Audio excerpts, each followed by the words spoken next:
Diga lá, Cláudio. Uma criança aumenta a agressividade na demanda, fazer assim, na análise do comportamento, às vezes o reforçador negativo e positivo, eles acabam tendo muito parecido. Faria baixar a sua demanda, que a agressividade continua, baixa a demanda total, faz extinção, e continua ao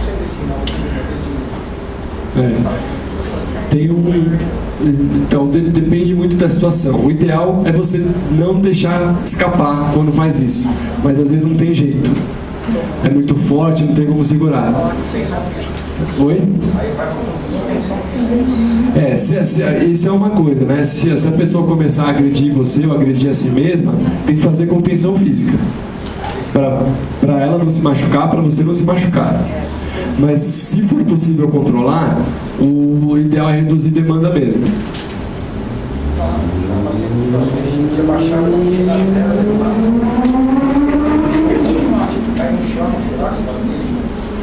E será que não tem alguma autoestimulação também junto?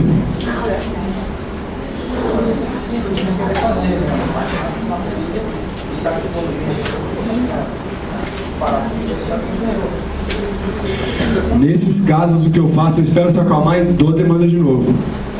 Pode retirar, mas o ambiente, às vezes, na própria escola, faz um trabalho de AD, não tem essas dicas, né? Uma parte da Sim. Aí é mais complicado. Eu vou falar disso daqui a pouco também. Mas a ideia é apresentar a demanda de novo.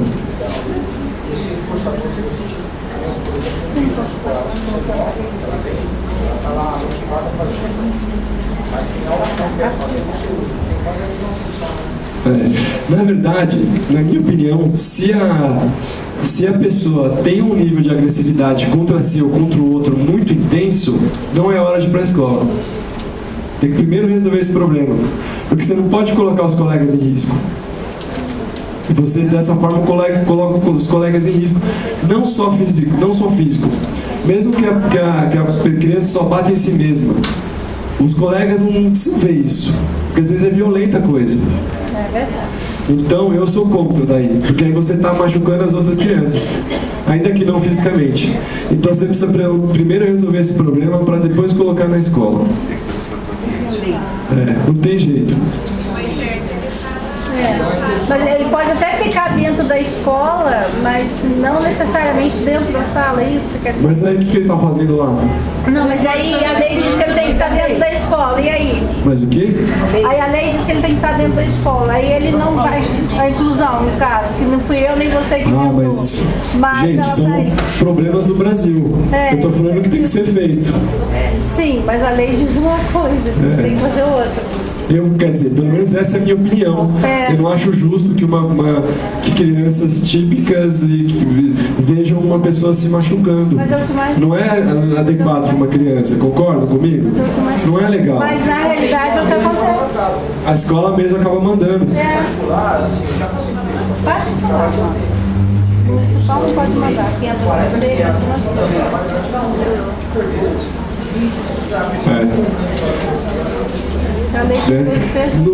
Idealmente, se a escola tivesse essa disponibilidade, ela podia levar a pessoa para outra sala e cuidar desse problema na outra sala. Então, mas não tem essa disponibilidade, né? Infelizmente. Mas esse é o ideal. Para ir para a escola, não precisa ser inteligente, a escola que tem que lidar com isso. Mas se a pessoa se machuca ou machuca os outros, aí não é justo, na minha opinião. Aí você tem que primeiro resolver esse problema. É tio, toma café na casa dele.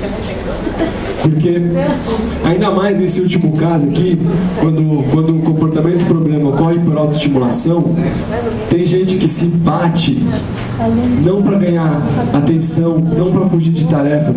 Tem pessoa que se bate porque aquilo de alguma forma é prazerosa. Existem teorias que dizem que a pessoa que se bate muito forte talvez esteja se livrando de uma dor mais intensa. aquela dor ajuda a passar a dor mais intensa. Nesses casos muito graves, infelizmente não dá para incluir na escola nesse momento. Tem que pensar num outro tipo de intervenção. Não dá para pôr uma pessoa que se baixa o tempo todo na escola. Não dá, gente, infelizmente. Queria que desse, mas não dá.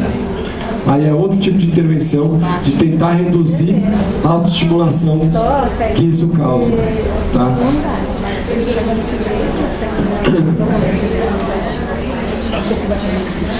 Porque a lei não tem dois termos. Quem pode mandar para casa,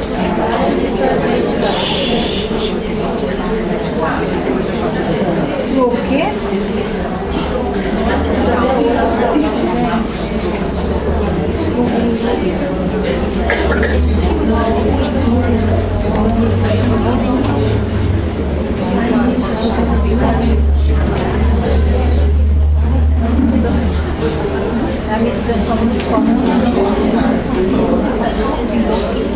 Agora voltando para o nossa pista original. Fala.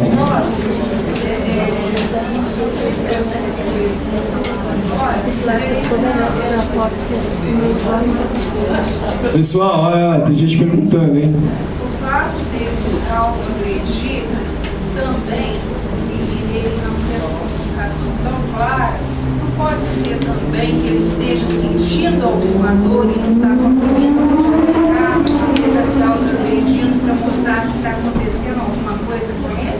Depende da pessoa. Gente, não existe fórmula pronta. No caso desse garoto que eu estou falando, ele se morde quando ele não quer fazer alguma coisa. O que acontece? Por que ele continua na escola mesmo se mantendo? Porque é muito, muito raro que acontece. E os colegas já aprenderam a bloquear, já aprenderam a direcionar. Por isso que ele está na escola. É muito raro, ele geralmente é um menino super, super dócil. De vez em quando ele não quer fazer alguma atividade e se morde. Só que a gente tem conquistado e tem diminuído cada vez mais a ocorrência disso. Porque a gente começou com tarefas muito básicas e a gente está complicando aos poucos. Utiliza muitos reforçadores para as tarefas. Porque eu não gosto de trabalhar. Entendeu? Toda vez que você põe trabalho, ele quer se manter. Ou pelo menos era assim. Agora ele aceita cada vez mais. Mas deu certo porque teve todo o planejamento minuciosamente seguido pela escola, pela facilitadora, pelos pais. E aí foi um plano que funcionou. Mas pessoas que têm uma autoagressão, uma agressão a outra muito intensa, tem que passar por um outro tipo de trabalho antes de ir para a escola, infelizmente, gente. Eu odeio isso tanto quanto vocês, mas é verdade.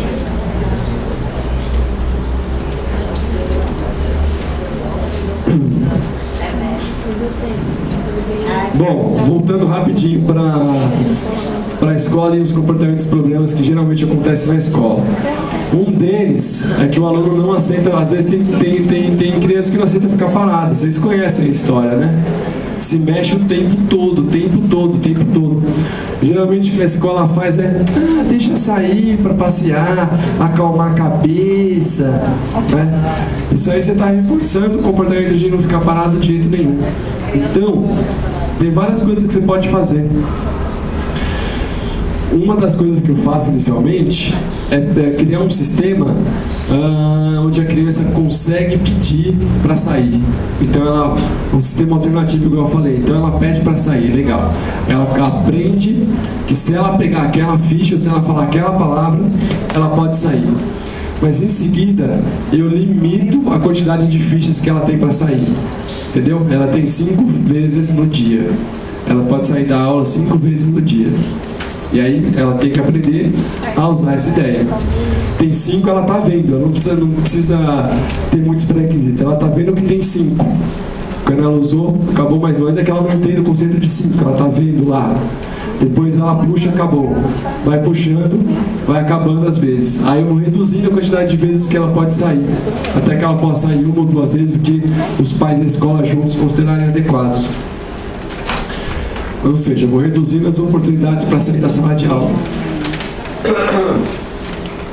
E junto com isso, tem que aproveitar muito bem o tempo em sala de aula. Ela não pode ficar de bobeira, ela tem que ficar ativa, ela tem que estar trabalhando bacana, ela tem que estar sendo muito bem reforçada pelo trabalho que ela faz. A exigência tem que ser gradual. Eu sei que eu fico batendo nessa tecla, mas é que é uma tecla muito importante. A exigência tem que ser gradual. Aluno que faz muita birra, geralmente a escola cede também, né? A escola vai ceder as birras também. Mas o ideal é descobrir o porquê que a birra acontece. É para fugir da tarefa, é para ganhar atenção. E em cima daquela análise funcional, a gente faz um planejamento do tipo que eu falei agora. Distinção com reforçamento de resposta alternativa, geralmente, para resolver esse problema. Também, geralmente, que no sistema de comunicação. O que não pode, entre nenhum, é ceder a birra. Ceder a birra, reforça a birra. Reforçando a birra, o que acontece, ocorre com mais frequência, que é justamente o que a gente não quer. Já falei sobre violência aqui, né? Se for uma violência muito intensiva, não dá. Se for uma violência sob controle do facilitador, tá. No caso, esse garoto de Belém é uma violência sob controle do facilitador. Então ele fica na escola, só acontece de vez em quando de se manter, uma vez por semana. Então é uma coisa bem controlada, bem específica, dá pra ficar numa boa. Mas se é uma coisa, autoestimulação intensiva mesmo, a gente já conversou sobre isso.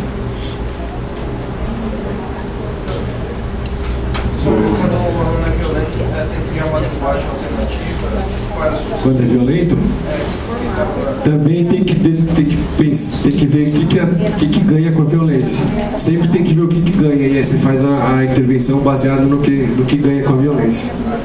Então pode ser um sistema de comunicação alternativo, pode ser só extinção, ou pode ser só redirecionamento, ou pode ser ensinar de uma forma diferente, depende muito. Tá? Tudo isso que eu falei, gente, não existem regras prontas para trabalhar. Você tem que fazer essa análise e fazer uma programação específica baseada na análise que você fez. Cada pessoa é única. Cada pessoa vai precisar de uma intervenção específica. Estereotipias, idealmente elas têm que ser bloqueadas, e quanto mais atividades prazerosas, quanto mais tempo engajado em atividades adequadas, menos estereotipias. Então essa é a solução para a estereotipia.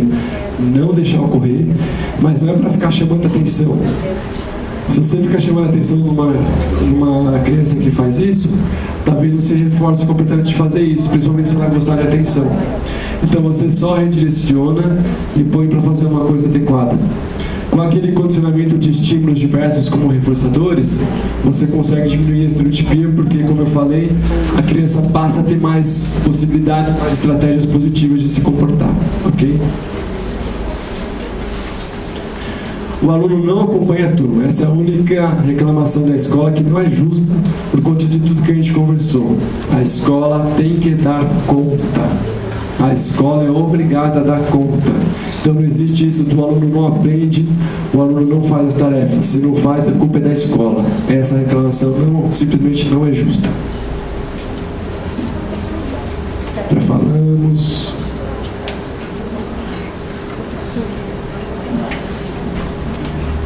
Linguagem, comportamento verbal. 12h30. Tá bom, vamos nessa. Geralmente eu divido a parte sobre comportamento verbal em duas. Primeiro eu apresento os conceitos principais bem rapidinho, e depois eu falo de como trabalhar com linguagem, tá? Na análise do comportamento, a gente tem uma definição de linguagem bem diferente do que a gente vê nos livros ou em outras abordagens. Tem uma forma de definir, de trabalhar bem específica. Então, numa definição bem técnica, o que a gente chama de linguagem nem é linguagem, é comportamento verbal. E comportamento verbal é todo aquele que é reforçado pela mediação de uma outra pessoa que teve treino para fazer isso numa comunidade verbal. Levante os braços, por favor. Olha, eu emiti um comportamento verbal que foi reforçado pela mediação dela, mas ela só é capaz de fazer isso porque ela compreende o que eu estou falando. Entendeu? Então isso, em teoria, na definição, é comportamento verbal. E aí não importa se a resposta é por meio de palavras, gestos, trocas de figuras. Se envolver a comunicação de uma pessoa com outra, ou até uma pessoa com ela mesma, quando a gente fala com a gente mesmo na cabeça, também é comportamento verbal, porque nós estamos reforçando o nosso próprio comportamento. Então, se envolve uma pessoa reforçando a outra, ainda que a si mesma, por meio de uma comunicação, a gente considera comportamento verbal. E aí a gente divide em vários tipos de comportamento verbal, não tem um só. A linguagem para nós não é uma coisa só, é uma coisa que se torna uma só porque nós já somos experientes na língua portuguesa, na linguagem. Mas para crianças típicas e atípicas, muito pequenininhas, a linguagem ainda é muito quebrada, são várias faces da mesma moeda. Tá? Então a gente foca no ensino de cada uma dessas faces e depois, quando a criança está mais experiente, integra tudo e se torna o que a gente acha hoje que é uma linguagem só. Então existem os processos operantes verbais que a gente chama, que são mais fáceis, mais simples, que por exemplo o ecoico. No ecoico, a resposta que a gente espera é vocal e o estímulo que a gente dá é vocal. Diga bala. Bala. Ela acabou de emitir um ecoico. Tá? Mas, se a gente estivesse falando de linguagem de sinais... Alguém fala linguagem de sinais aí? Libras? Faz o símbolo para bala em Libras. Símbolo para bala.